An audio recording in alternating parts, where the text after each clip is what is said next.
नमस्कार मित्रांनो, स्वागत आहे तुमचं आपल्या ॲग्रिकल्चर ब्लॉग या यूट्यूब चॅनलमध्ये.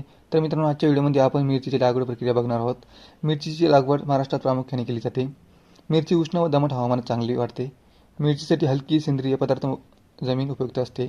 पीएच स्तर 6 ते 7.5 असावा. जमिनीची 2-3 वेळा नांगरणी करून भुसभुशीत करावी. शेणखत किंवा कंपोस्ट खत घालावे. मिरचीसाठी 20 डिग्री सेल्सिअस ते 30 डिग्री सेल्सिअस तापमान योग्य आहे. जास्त थंड किंवा उष्ण हवामान टाळावे.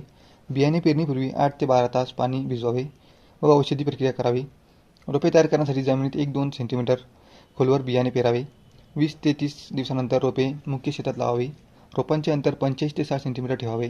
रोपे लावल्यानंतर लगेच हलकासा पाणी पुरवठा करावा. लागवडीच्या वेळी नायट्रोजन, फॉस्फरस आणि पोटॅशियम खत द्यावे. दर 30-45 दिवसांनी पाणी देताना युरिया खत सोडावे.